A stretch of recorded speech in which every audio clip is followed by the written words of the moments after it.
अब राजीव का रुख कर लेते हैं। राजीव, एग्जिट पोल इशारा कर रहे हैं कि कर्नाटक में कांग्रेस सरकार की वापसी हो रही है। 3 दशक से जो परिणाम रहा कि किसी को बहुमत नहीं मिला, तो क्या इस बार इतिहास बदल रहा है?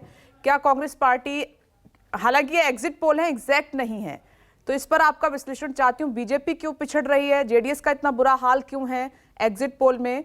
और अगर कांग्रेस पार्टी सरकार बना रही है कर्नाटक में, तो उसकी बड़ी वजह है। देखिए विपनेश, हमारे जो 2 वरिष्ठ सहयोगी 2 जगहों पर हैं, उन्होंने 2 जगह से 2 बातें कही हैं और 2 जगहें भी दिखाई हैं।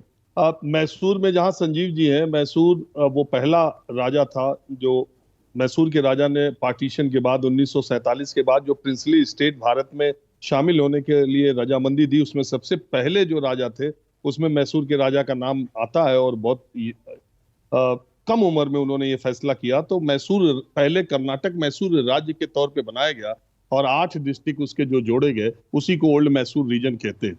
उस रीजन में, और जहां पर श्रीवत्सन खड़े हैं, विधान सौधा, ये भारत की अकेली विधानसभा है। ये तो एक तो सबसे बड़ी विधायी कार्य वाली ये बिल्डिंग है और ये अकेली विधानसभा है जिसके गेट पे आप देखेंगे तो लिखा हुआ है कि सरकार का काम ईश्वर का काम है।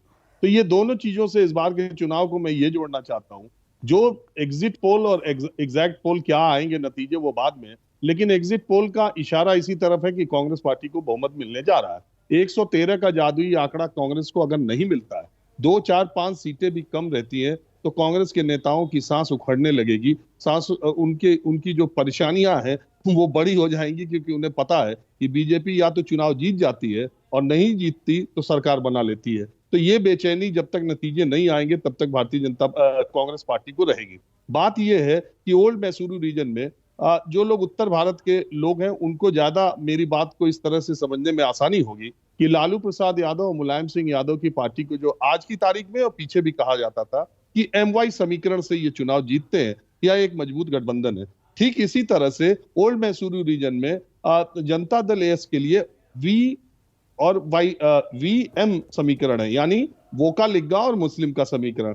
वहां पर जो पॉपुलेशन का कंसंट्रेशन है वो इन दोनों को मिला के 32-35% वोट कहीं कहीं बहुत सारी सीटों पर हो जाता है। और चूंकि उनके प्रदेश अध्यक्ष CM इब्राहिम है और माइनॉरिटी के मुस्लिम लीडर्स भी JDS में ज्यादा है और उन्होंने ये कॉम्बिनेशन बनाया हुआ है। हासन के वो रहने वाले हैं, देवगौड़ा फैमिली, और माडिया रामनगरम, इन इलाकों में उनका प्रभाव है। आप देखिए हुआ ये कि बजरंग दल का जो कार्ड अपने घोषणा पत्र में कांग्रेस ने खेला, वो मुस्लिम वोटों को एकमुश्त करने में, एकजुट करने में कांग्रेस के पक्ष में मददगार साबित हुआ।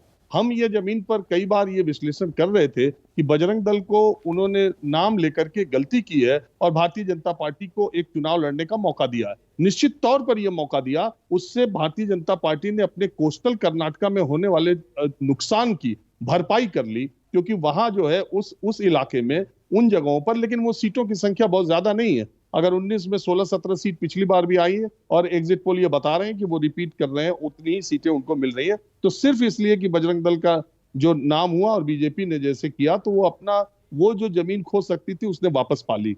लेकिन जिस बड़े इलाके में वोका लीगा और मुस्लिम वोटर्स JDS की तरफ जाते थे, मुस्लिम वोटरों ने ये डिसाइड किया, और आप देखिए कि जहां पर मुस्लिम वोटरों की का दिया गया एग्जिट पोल, उसमें कई जगह 80% से ज्यादा मुस्लिम वोटर्स ने कांग्रेस को पसंद किया और कांग्रेस की तरफ जाने में फैसला उनका रहा है। तो इस वजह से चूंकि मुस्लिम वोट अगर JDS को नहीं मिलेंगे तो बहुत सारी सीटें ऐसी हैं जहां पर उनको फायदा नहीं होगा।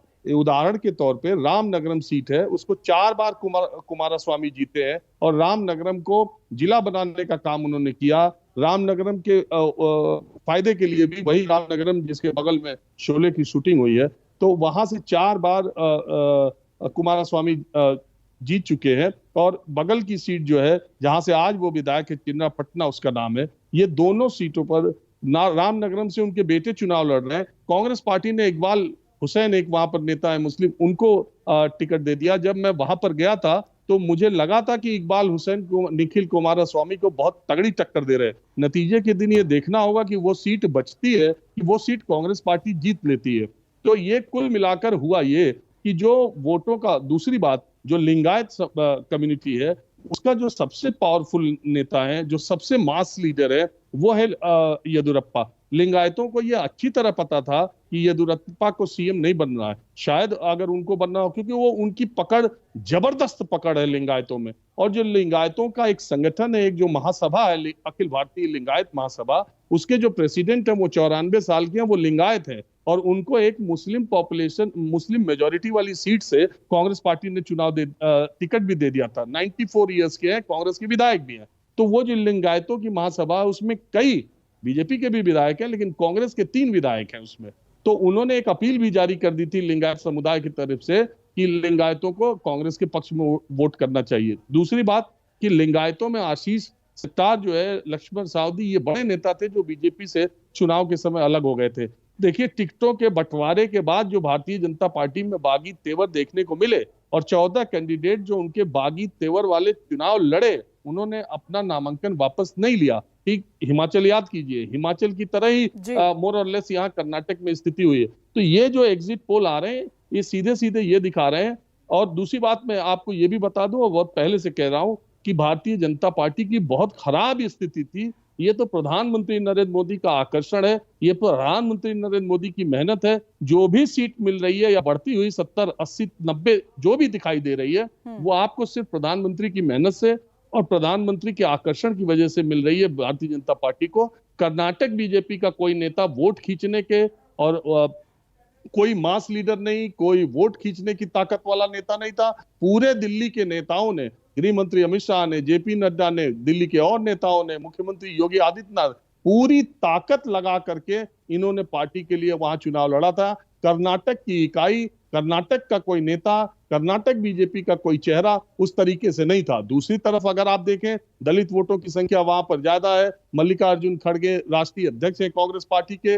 डीके शिव कुमार हर तरह से संपन्न नेता माने जाते हैं, वोकालिंगा नेता है। और इसके बाद सिद्धारमैया, जो आज भी कर्नाटक के सबसे पॉपुलर नेता के तौर पर जाने जाते हैं। तो ये 3 चेहरे कांग्रेस के पास थे। उस तुलना में आपको, अगर मैं एक सामान्य आदमी को अगर कह दूं कि कर्नाटक बीजेपी के 3 ताकतवर नेताओं का नाम आप बता दीजिए, तो येदुरप्पा, और चूंकि मुख्यमंत्री है बासवराज बोम्मई, उनके अलावा 2 नाम लेना बहुत मुश्किल हो जाएगा। तो बात यही है कि कर्नाटक का स्थानीय नेतृत्व, कर्नाटक का स्थानीय जो संगठन, कर्नाटक के जो बीजेपी की इनफाइटिंग, वो उसके लिए दिक्कत पेश कर रही है। दूसरी तरफ कांग्रेस पार्टी जीवन मरण का सवाल बना करके इसको लड़ी थी, और उसका कर्नाटक में पहले से भी आपको पता है कि कर्नाटक में उसका बेस बहुत है। 2018 में उसे वोट प्रतिशत के हिसाब से बीजेपी से ज्यादा वोट 2018 में कांग्रेस को मिले हुए हैं। लेकिन ये जरूर है कि अगर जो एग्जिट पोल है, अगर यही एग्जैक्ट पोल हुआ, तो कांग्रेस पार्टी के लोग ये कहना शुरू कर देंगे कि राहुल गांधी की भारत जोड़ो यात्रा का पहला परिणाम है, राहुल गांधी की मोहब्बत की दुकान का शटर उठने लगा है, और 2024 में हम लड़ाई में और तमाम, और इसका असर ये होगा कि आने वाले 3 विधानसभा चुनाव जो है, वो कांग्रेस और भारतीय जनता पार्टी के आमने सामने के चुनाव है। इसका असर ये होगा कि अब तो प्रधानमंत्री, और दूसरा, अगर यही एग्जैक्ट पोल हुआ, तो विपनेश, इसका दूसरा जो बड़ा असर है वो ये है कि देश बाइपोलर पॉलिटिक्स की तरफ बढ़ रहा है। क्या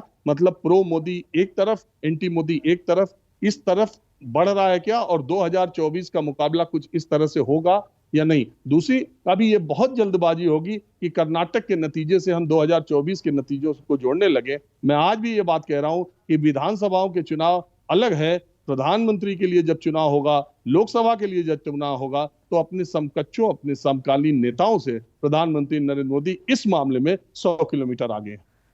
जी राजीव, आपने 2 अहम बातें कही। ये बात तो हम पहले से कह रहे थे कि कर्नाटक का जो रिजल्ट आएगा वो विपक्षी एकता के लिए बहुत मायने रखेगा। अगर कांग्रेस जीतती है तो राहुल गांधी जाहिर सी बात है कि मजबूत होंगे, बड़ा चेहरा बन जाएंगे। और दूसरी जो इंपॉर्टेंट बात आपने बीजेपी के लिए कही कि बीजेपी का बुरा हाल था, अगर प्रधानमंत्री नरेंद्र मोदी जोर नहीं लगाते तो इतनी सीटें भी आना मुश्किल हो रहा था।